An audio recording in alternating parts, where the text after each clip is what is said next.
Hey! Tambala na! At eto na sila, ang nag-iisang masugid na tagahanga ni Nicole Yala. Chris Chuper! Kasama ang nag-iisang diehard fan ni Chris Chuper. Nicole Yala! Dear Nicole and Chris. Dear Nicole and Chris. Dear Nicole and Chris. Dear Nicole and Chris. Magandang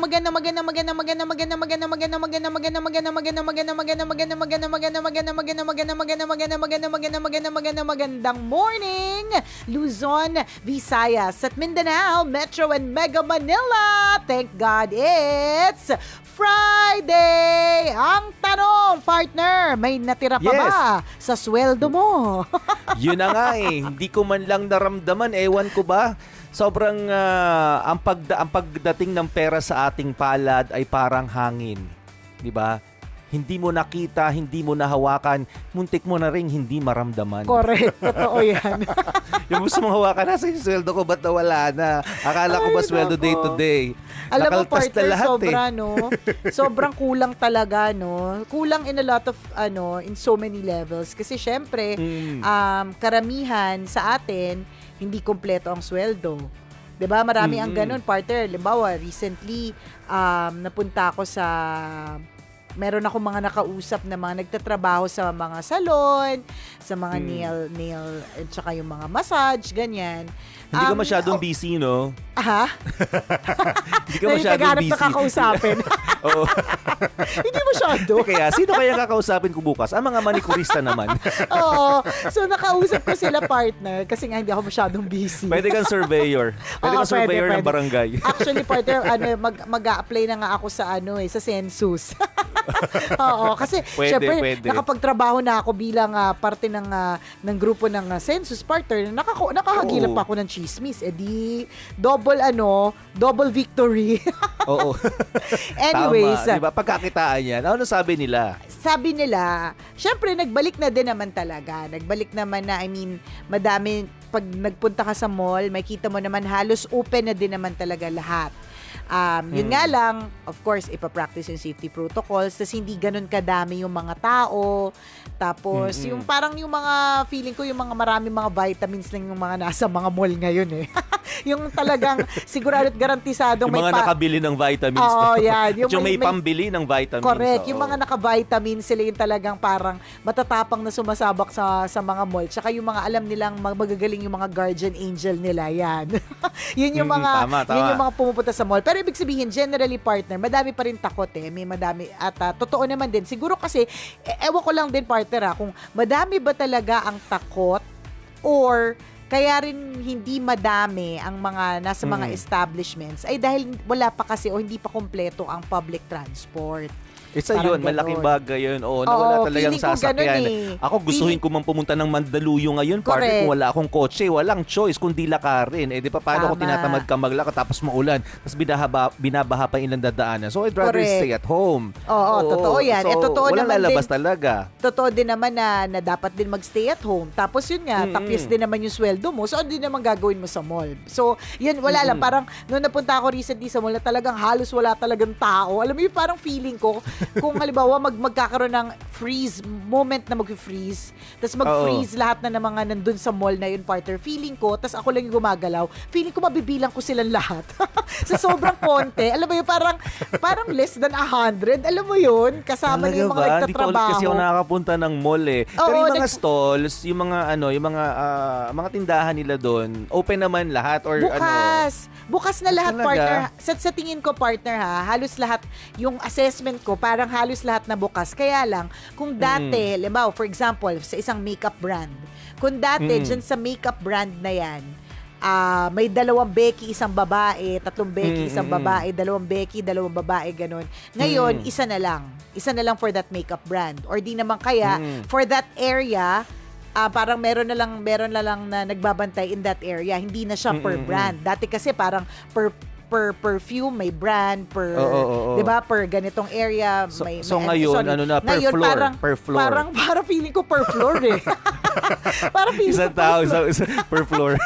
Oo, parang Ganun ka walang hindi na tao siya- sa mall. Oo, hindi na siya ganun kadami. So, ibig sabihin na yun nga, yung mga nakausap ko nga recently na mga nagtatrabaho dyan sa mga lounge partner na nagbalik naman na yung iba sa kanila. Kaya lang, hindi pa regular talaga. Kasi nga, halos Totoo. skeletal pa din partner eh. Yung 3 times a week lang sila pumapasok, 4 times a week. Dati 6 times. Dati, ang maririnig mo sa mga ganyan, yung pagod na sila. Hindi pa sila kumakain. Yung mainit na yung ulo nila kasi dire-diretso yung kliyente. Ngayon, Oo, mainit ang tama, ulo nila tama, kasi 3 beses isang linggo na lang sila pumapasok. Tapos, ang meron pa nga ako nakausap partner na parang dati hindi naman siya nagbibisikleta. Pero dahil nga dito sa panahon ng pandemya, tas kailangan niyang pumasok, tas wala pang public transport na parang easy access for her, natutunan Oo. magbibisikleta partner kahit malayo. Isipin mo yun, parang hindi naman, tsaka normally parang feeling ko, yung mga ganong bike, yung bike na From Los kinikwento- Baños, papunta ng Bulacan nagbike. hindi naman Wow, partner, pero si ate biker na. di ba, dito, pero totoo partner, di ba? Parang, Member na nga ng asosasyon yan eh.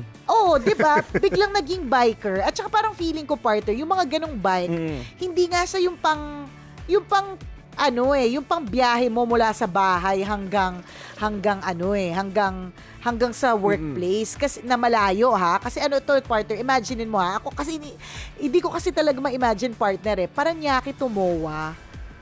Tas bike. Tas yung bike niya, siguro kasi hindi ako biker, hindi ako mahilig mag-exercise. So para sa akin, parang isang malaking issue talaga ito, paano nangyari yun. Pero ang sabi niya naman, parang 1 oras lang, kaya naman pala, dadaan lang sa mga service road, ganun, tas nasa gilid lang lagi. Maganda yan. Ibig sabihin, maganda nga actually. magandang awareness para sa atin yan. Magandang info yan, base sa first-hand biker na hindi naman biker dati.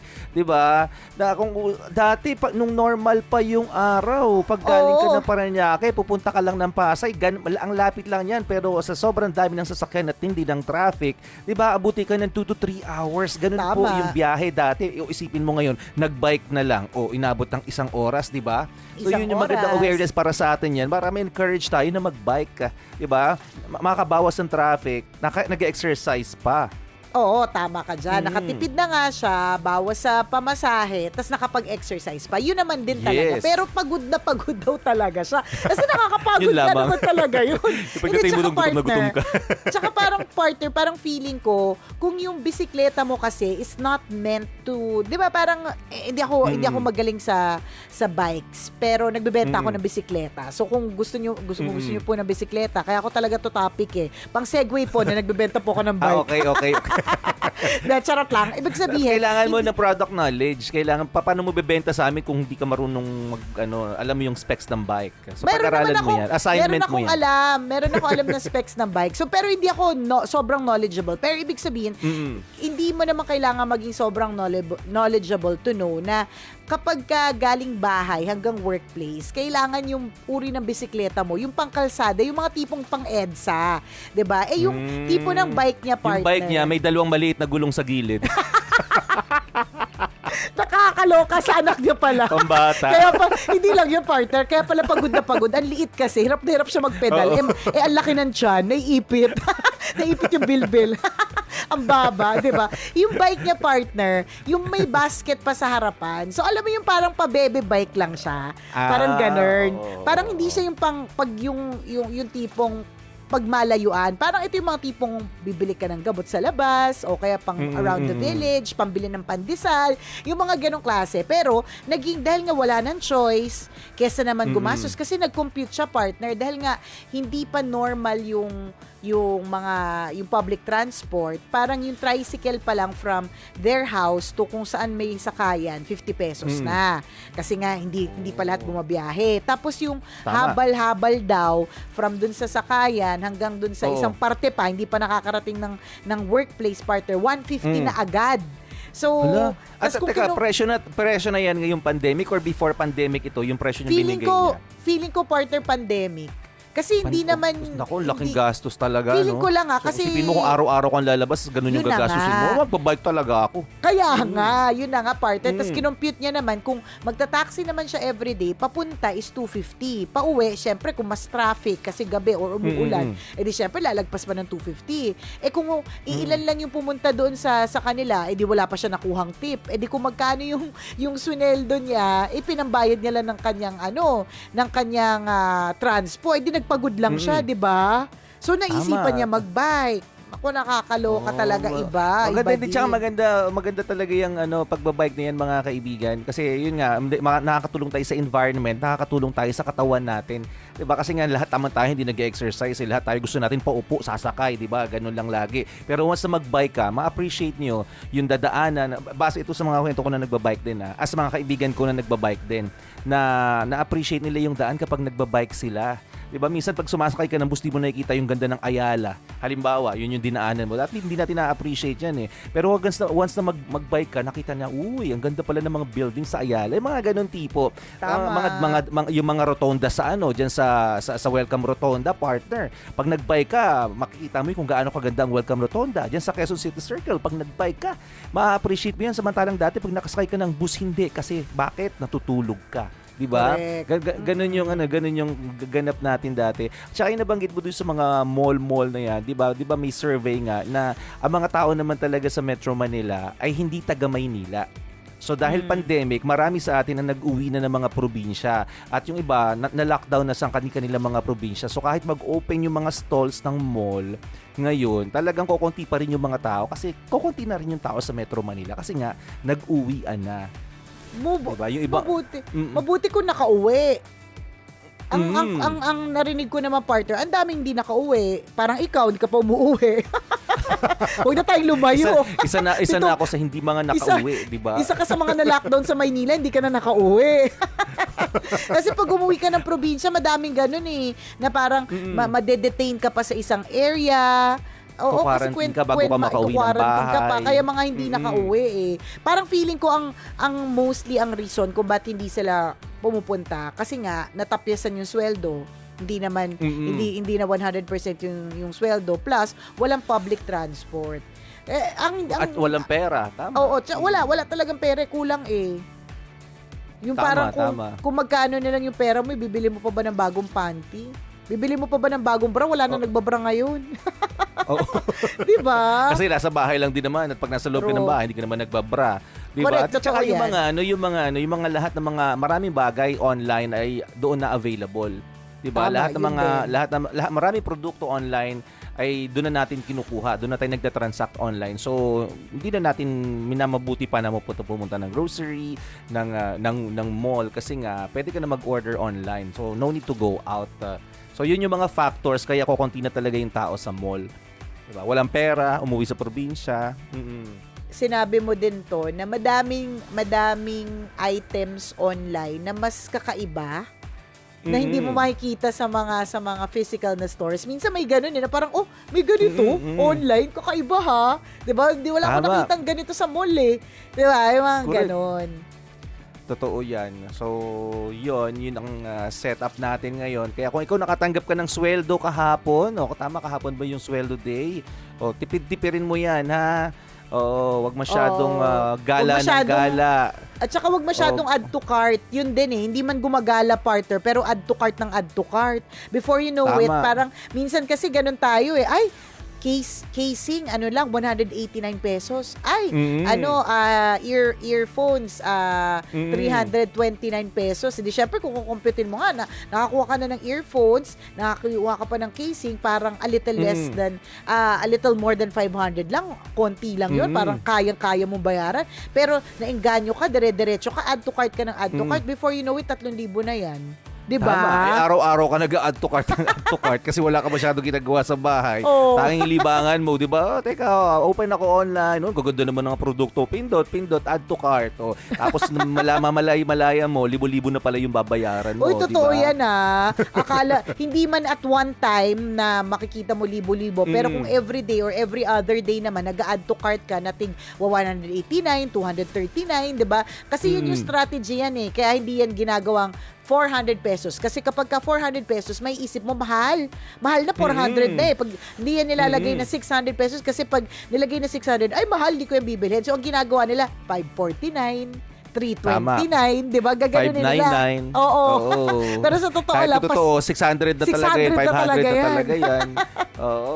Marketing Ganon. strategy, ganun. O so, ingat din po tayo sa add to cart. Yung add to cart na yan, partner, ano yan eh, at saka yung online na shopping can work both ways eh. Pwede ngayon, mas magastos kayo kasi parang add to cart Impulsive na add to buyers cart. kayo. Oo. Then, tsaka add to cart ka na add to cart. Ang accessible kasi, partner, isipin mo, hindi ka nalalay, i-deliver na lang sa'yo, walang kahirap-hirap. 'Di ba? Talagang Tama. napaka-convenient eh. Sobrang dali at sobrang ayos talaga. Tapos, anything that you want at any time.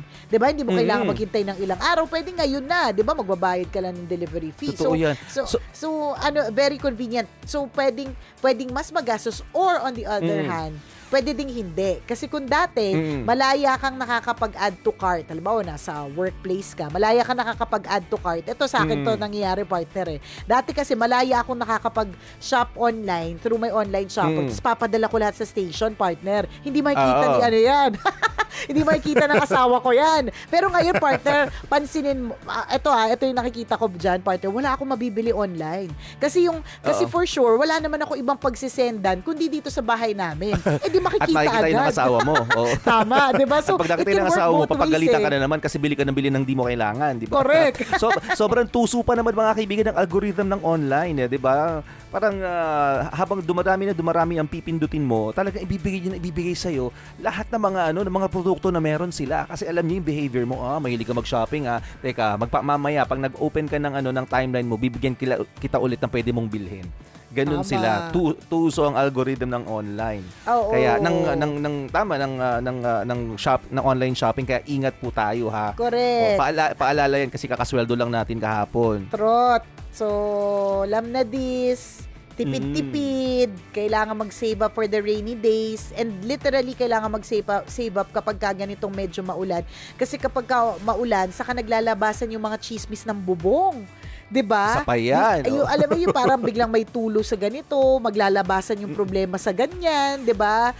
Ganon. So kailangan medyo tipid-tipid kasi yan yung mga emergencies na kailangan talaga nating tugunan. Ganon. Tama. Mga kabisyo, maraming salamat sa pagtutok sa amin. Mamayang 9:00, isa na namang kwento mula sa ating Mahiwagang Burnay ang ating mapapakinggan, kaya't inyong pakaantabayanan. Gotta go mga kabisyo. Muli ako po si Nicole Yala. At ako naman si Cambio King Chris Chuper. Na nagpapaalala, una magdasal ka para mabuhay ka. Pangalawa, mag-face mask ka para mabuhay naman ang iba. Yon! Always your number one. SM Radio Station.